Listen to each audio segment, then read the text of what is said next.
veille de Noël, le vieux Scrooge était assis et occupé à son comptoir. Il faisait froid, un froid piquant avec du brouillard par-dessus le marché. Scrooge pouvait entendre dans la ruelle voisine les gens aller et venir, respirant avec bruit, se frappant la poitrine et piétinant sur le trottoir pour se réchauffer. Les horloges de la cité n'avaient sonné que 3 heures, et il était déjà presque nuit. Il n'avait pas fait jour depuis le matin, et les chandelles allumées dans les boutiques voisines exhalaient contre les vitres leur lumignon rougeâtre. Le brouillard pénétrait intérieurement à travers toutes les fentes et tous les trous de serrures, brouillard si épais au dehors que, quoique la rue fût des plus étroites, les maisons de l'autre côté n'étaient plus que de vraies masses d'ombre. La porte du comptoir de Scrooge restait ouverte afin qu'il pût surveiller son commis qui, dans une espèce de cellule sombre, faisait des copies de lettres. Scrooge avait un très petit feu, mais le feu du commis était si petit qu'il ressemblait à un charbon unique. Et comment aurait-il pu le regarnir, Scrooge gardant la boîte au charbon dans la pièce où il se tenait lui-même? Chaque fois que le commis y entrait avec sa pelle pour en chercher, le maître de prédire qu'il serait forcé de se séparer. Aussi le commis s'enveloppait de son mieux et essayait de se réchauffer à la chandelle. Malheureusement, il n'avait pas assez d'imagination pour y réussir. « Joyeuse fête de Noël, mon oncle! Dieu vous protège !» s'écria une voix avec l'accent de la gaieté. Et c'était la voix du neveu de Scrooge, survenu si brusquement qu'il donnait le premier avis de son approche.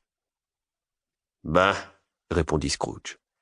Bêtise. » Il s'était tellement échauffé dans sa marche rapide par un temps de froid et de brouillard, ce neveu de Scrooge, qu'il en était tout rouge, d'autant plus qu'il avait naturellement le teint coloré.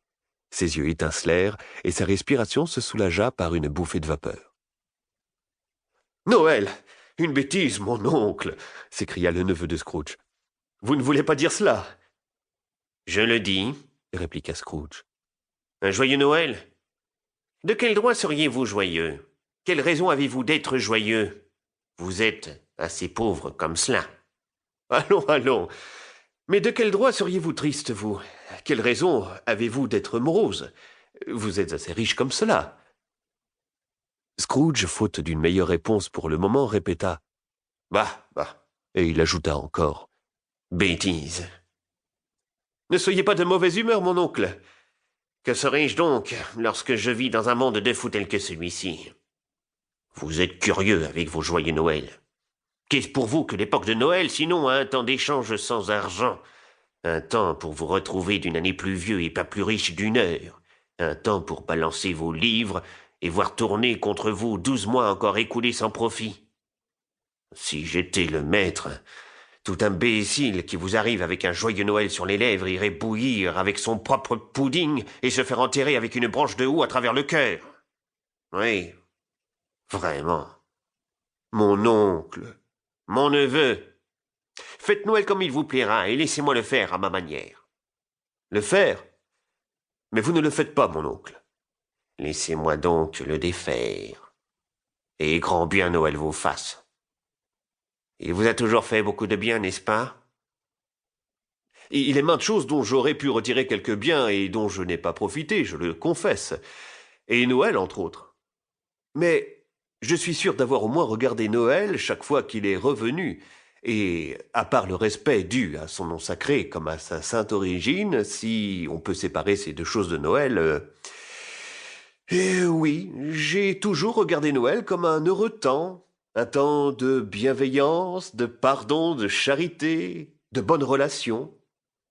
Le seul temps que je sache dans le long calendrier de l'année où hommes et femmes semblent, d'un consentement commun, ouvrir leur cœur et penser aux pauvres gens placés en dessous d'eux, comme à des compagnons de voyage de cette vie à l'autre, ce qu'ils sont en effet, et non une autre race de créatures se rendant à un autre but.